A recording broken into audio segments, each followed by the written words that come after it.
All right, what is going on, ladies and gentlemen? How is it going?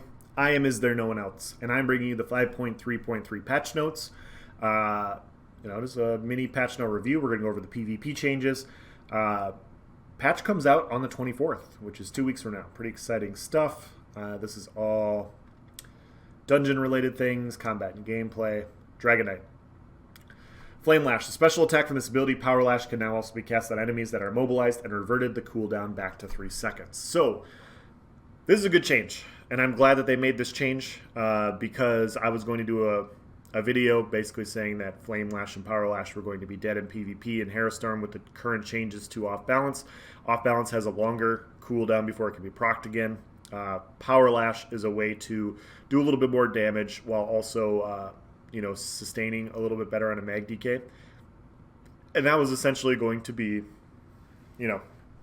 a rest in peace playstyle. And so they've added it to not only affect off-balance people, but also immobilize people. And so Fossilized has an immobilization to it via, at the end, after you CC break, you're still immobilized, so you can get a Power Lash there.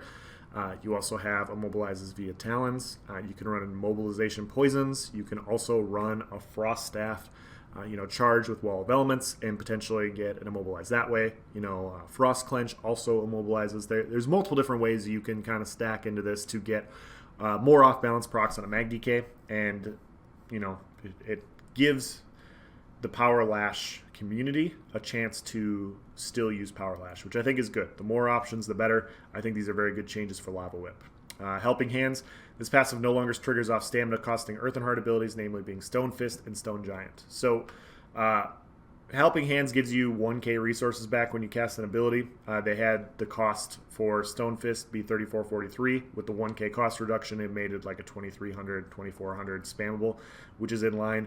And basically what they're saying here is, we did this exclusion so that it's a less polarizing experience. Like if you're at low resources and you have to spend 3k resources and you get a 1k return, it feels a little weird, which I can get behind.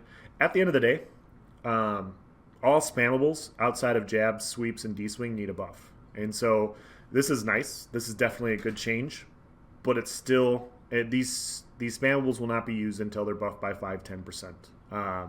Currently, D-swing is just way better. It's just way more useful.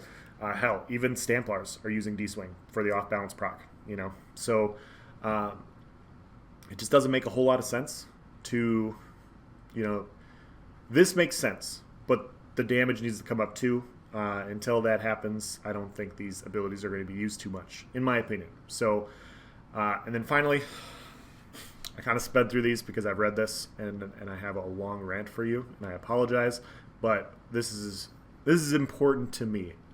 Enemies hit by this ability that are immune to off-balance are now snared by 40% for 2 seconds. So the off-balance changes are huge for PvP.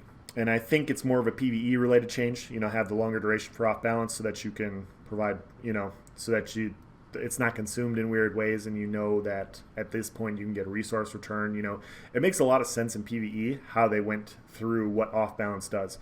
But the off-balance changes have drastically impacted PvP. And so we've already gone through Flame Lash, and now we're going into D-Swing.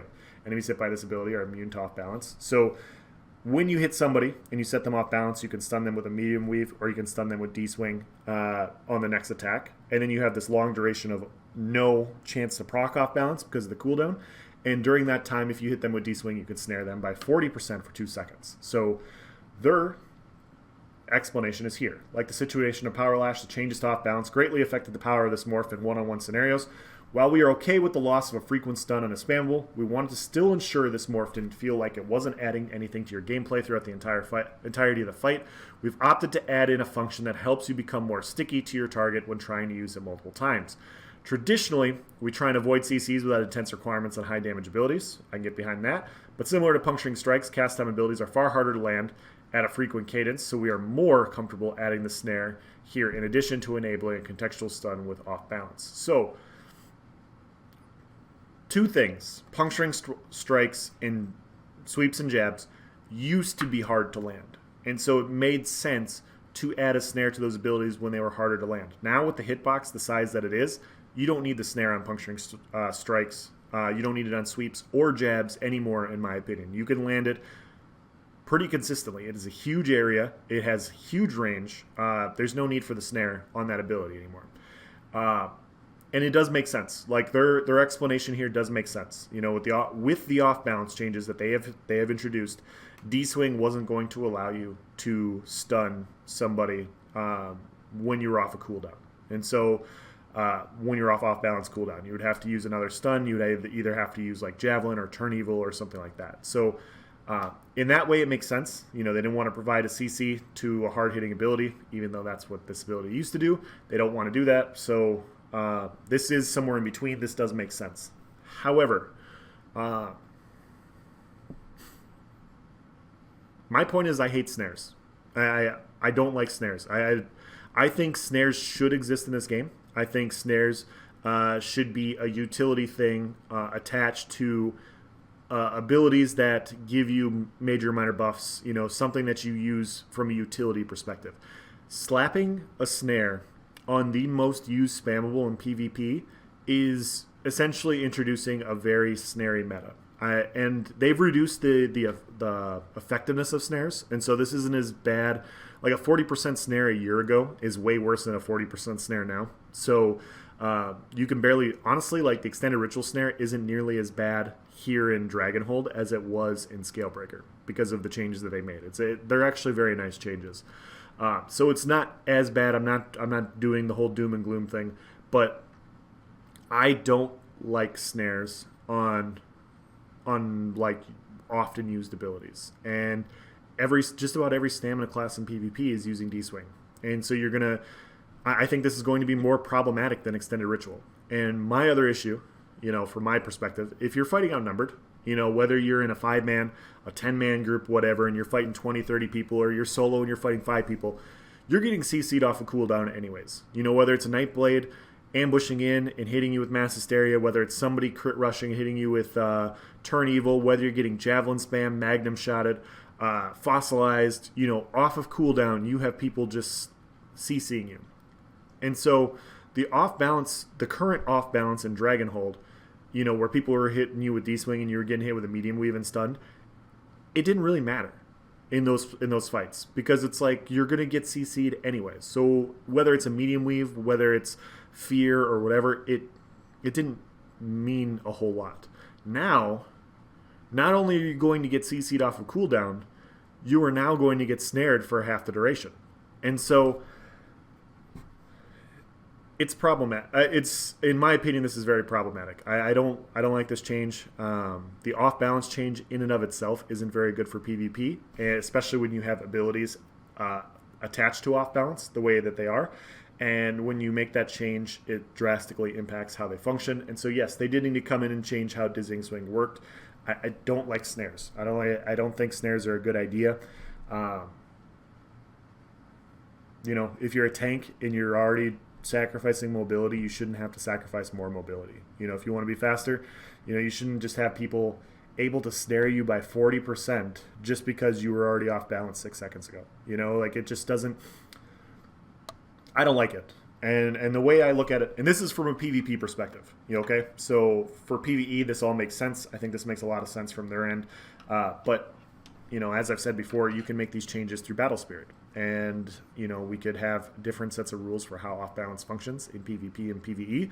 And, you know, those that engage in PvP know that it's a different functionality. And, you know, we can have our own special way off-balance works. And in trial situations, we can have a better functioning way off-balance works there. And everybody's happy. But I compare this change, you know, this Dizzying Swing change in a vacuum by itself is not bad. You know, it makes Dizzying Swing stronger than what it was a week ago. And it needed to be stronger, in my opinion, because, you know, due to the off-balance changes, it wasn't going to be as effective. And so in that way, in a vacuum, it's better. But I'm trying to provide a PG example for what I'm trying to talk about here.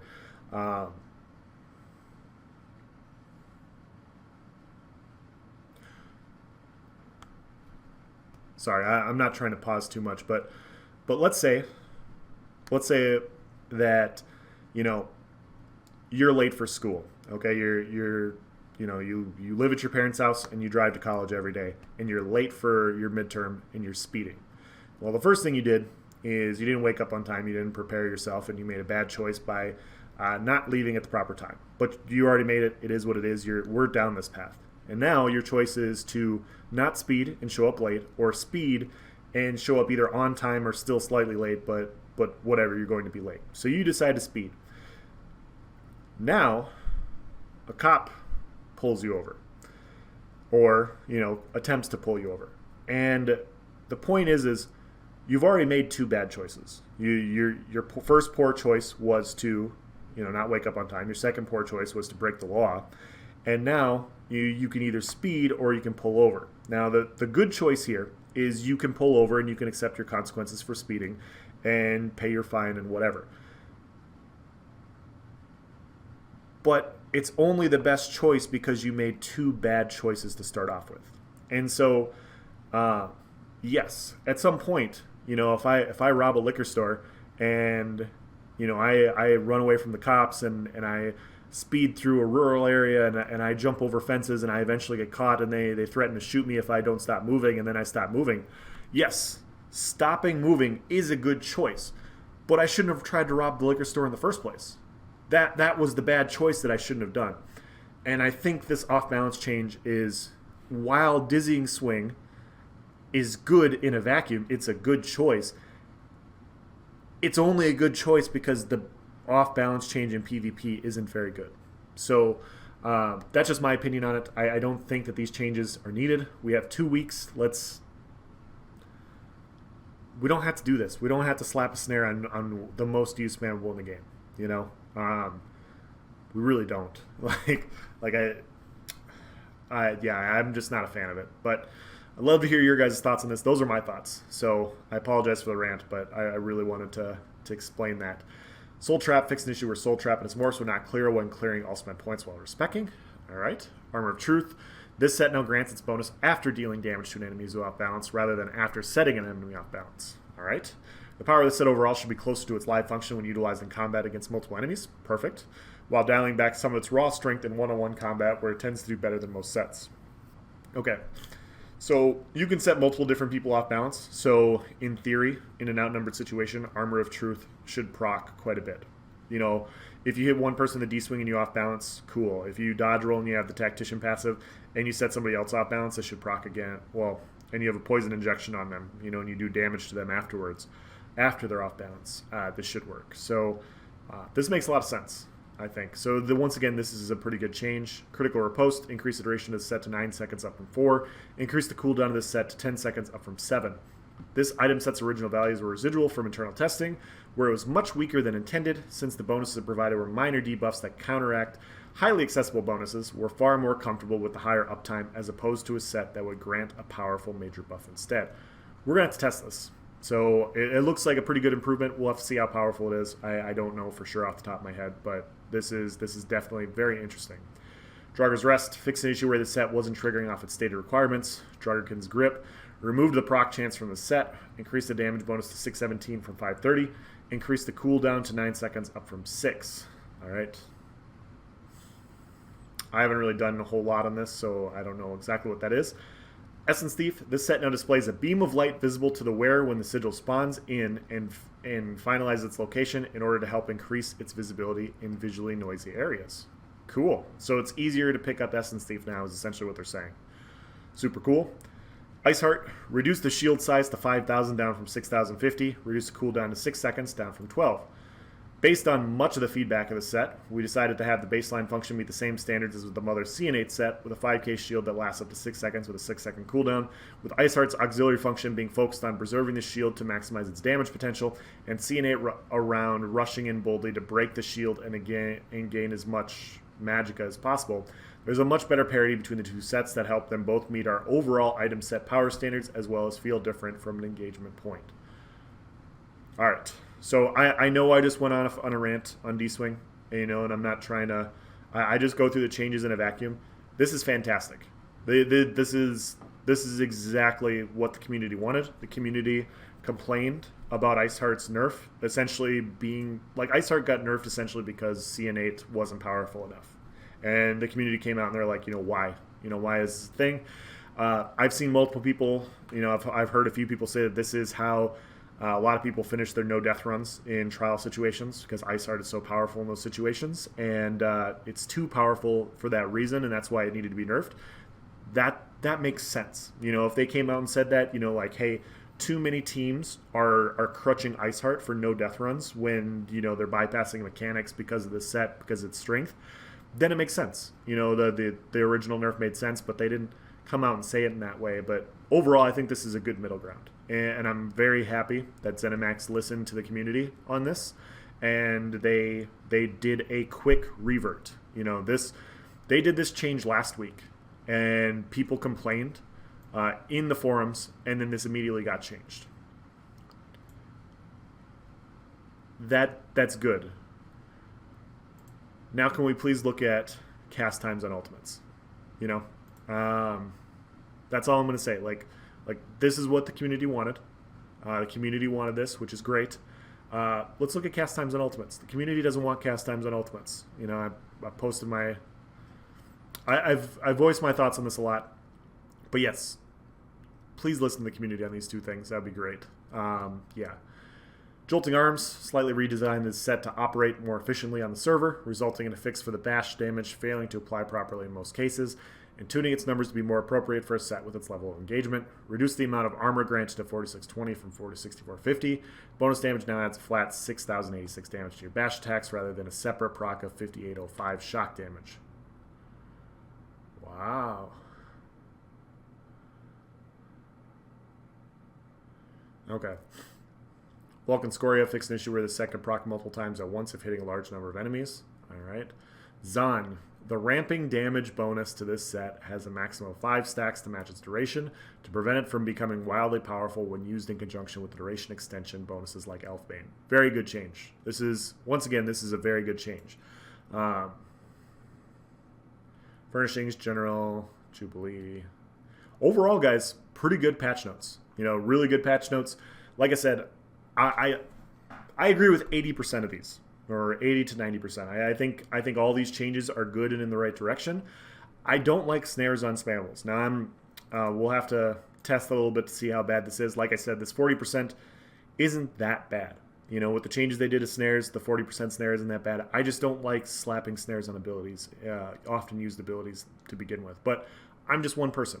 Those are my thoughts. I think the off-balance change, being reverted back to what it was, that, makes it so you don't have to do these things. You could do that from a PvP perspective, and it doesn't impact you as badly. But they're not going to do that. At the end of the day, when you do things through Battle Spirit, you have to be careful with the rules, and then you have to bounce back and forth. And so I get that as well. There's pro and con to each thing, and so I'm not trying to say that. I'm not saying I know more, because I don't. I'm just one guy with my opinion. I think these off-balance changes are bad for PvP. They have to try and meet in a middle ground from PvE and PvP. So at the end of the day, this is better than what it was a week ago. So this is better. We'll have to test a little more and see what happens. Maybe we just don't even use D-Swing as our stun, and we'll find a way to slot Turn Evil and go from there. So that's going to be the end of this video. I have a lot more patch note related videos coming out this week. If you guys have any questions or comments, please provide in the section below. I'll do my best to answer it. Thank you for watching, guys. Have a nice day.